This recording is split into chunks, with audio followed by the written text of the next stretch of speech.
আজকে যারা বড় হয়েছেন মেয়েরা শুনবেন বেশি করে। আজকে যারা বড় হয়েছেন তারা কিন্তু মায়ের আশীর্বাদে বড় হয়েছেন, মায়ের দোয়ায় বড় হয়েছেন। বাবার দোয়া কাজে নাও লাগতে পারে, মায়ের দোয়া কিন্তু আল্লাহর দরবারে কবুল হয়। আমি তারই সূত্র ধরে আমি দুটো কথা বলছি, সেটা হলো যে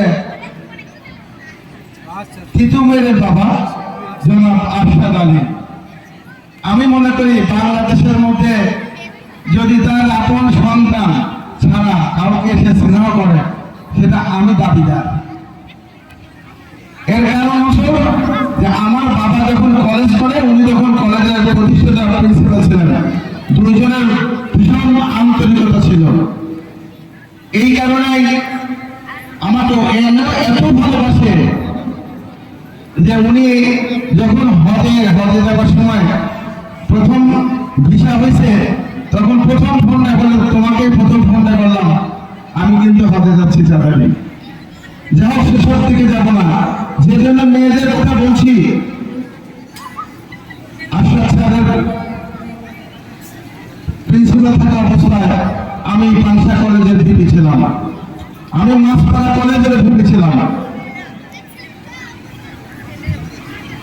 86-87 শিক্ষাবর্ষে যারা লেখাপড়া করেছেন, সেই সময়ে আমার পাশে বসে আছেন আব্দুল মতিন মিয়া সাহেবের ঐকান্তিক প্রচেষ্টায় পাংশা এই রামাসপাড়া কলেজ প্রতিষ্ঠিত হয়েছিল।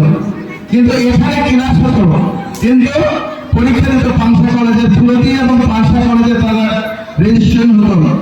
সেই সুবাদে এই মাছপাড়া কলেজে এসেও আমি ভিপি নির্বাচন করার সময় ভোট চেয়ে গেছি। এটা আমার একটা দাবি। আর একটা কথা বলবো, স্যার আমার এত ভালোবাসতেন, উনি বলেছেন পাংশায় উনি প্রিন্সিপালগিরি করতেন, অধ্যক্ষ ছিলেন, কিন্তু বলেছেন যে আমি যতদিন ঢাকায় গিয়েছি আমার মাকে না বলে যায়নি।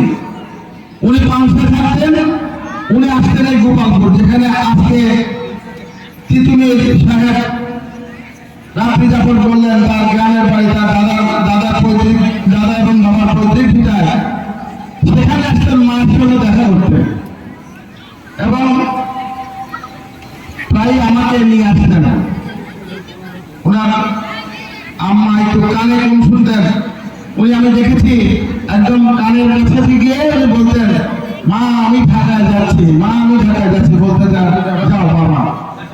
এই কথাটুকু শোনার জন্যে উনি বৃষ্টি কাদা সমস্ত কিছু পেরিয়ে আসতেন এই গোপালপুরে।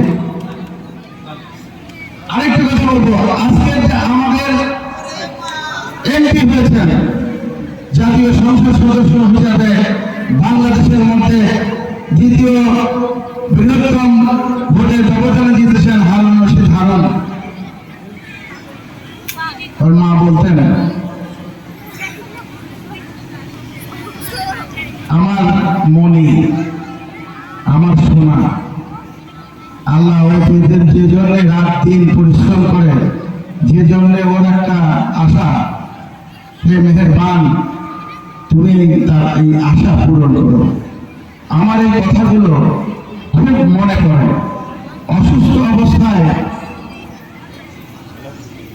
আমার স্ত্রীকে বলেছিল, বোন আমার মনিকে তোর কাছে রেখে গেলাম, তোরা দেখিস। আমার মেয়েকে বলেছিল, বাবা তোমরা ভাই বোন হিসাবে বসবাস করো,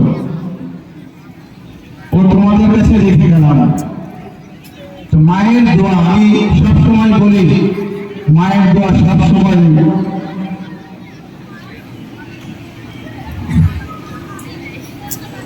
তো। আমি আমার বক্তব্য থেকে আর করবো না। মাস্টারবাসীর আশা আকাঙ্ক্ষা যে আমাদের বাংলাদেশের মধ্যে প্রধানমন্ত্রীর উপদেষ্টা হচ্ছেন অর্থ ও পরিকল্পনা। এটা আর কেউ না বুঝলে আমরা অনেকেই বুঝি যে তিনি কত বড় দায়িত্ব এবং এই বাংলাদেশটা পরিচালনা করার জন্য অর্থনৈতিকভাবে বাজেট এমন কিছু যে জিনিসটাই হবে তার যে পরিকল্পনা এবং কোথা থেকে অর্থ আসবে এদের বড় দায়িত্ব। তাই মাছপাড়াবাসী রাজবাড়িবাসী অনেক কিছু আশা করে। এইখানে একটা কলেজের ঘর হয়েছে, বিল্ডিং হচ্ছে, বিল্ডিংটা একতলা হয়েছে। আমরা অনেক সময় দেখি, অনেক জায়গায় দেখেছি একতলা বিল্ডিং হওয়ার পরে ওটাকে আবার তিনতলা চারতলা, যেহেতু ফাউন্ডেশন একবারে আবার চারতলা হয়ে যায়। তো আমি আশা করবো যারা এই বিল্ডিং এর সাথে এই কলেজের সাথে সংশ্লিষ্ট আছেন আমাদের উপদেষ্টা মহোদয়ের কাছে যাবেন, উনি যদি বলে দেয় বা উনি চেষ্টা করলে আপনাদের একটা চারতলা বিল্ডিং পাবেন।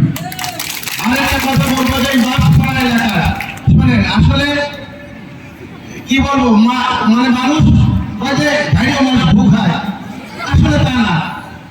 ঘাড়িয়া মাছ হলে নদীতে থাকে, এখন তো নদী থেকে পাইখানা করে না, কিন্তু বলে যে ঘাড়িয়া মাছ ভু খায়।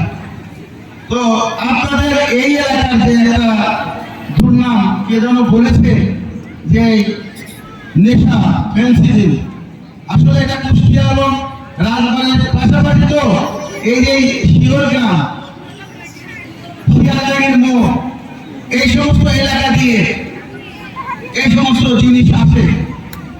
আমি প্রশাসনের কাছে আবেদন রাখবো, বিশেষ করে পুলিশ প্রশাসনের কাছে আবেদন রাখবো, আপনারা এগুলো খতিয়ে দেখবেন।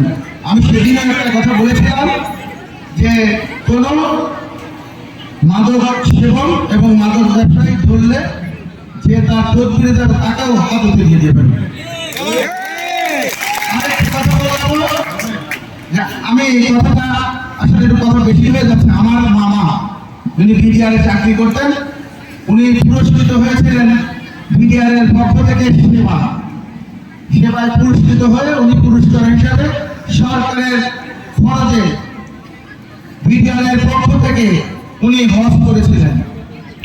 আব্দুল আজিজ আমার মামার নাম, উনি সেবা। আজকের আমাদের যে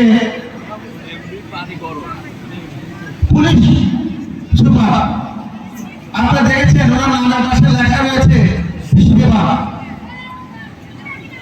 বিপিএম বাংলাদেশ পুলিশ পদক। বড় কঠিন জিনিস, বড় কঠিন জিনিস। আসলে এই বিপিএম জোগাড় করা যায়, কিন্তু বিপিএম জোগাড় করা অনেক কষ্ট। তাই আমি মনে করি উনি সেবার দ্বারা বিপিএম পেয়েছে। আমরা আশা করব তার এই সেবা যেন আমরা পাই। আমি আমার বক্তব্য দীর্ঘায়িত করব না। আমি সবাইকে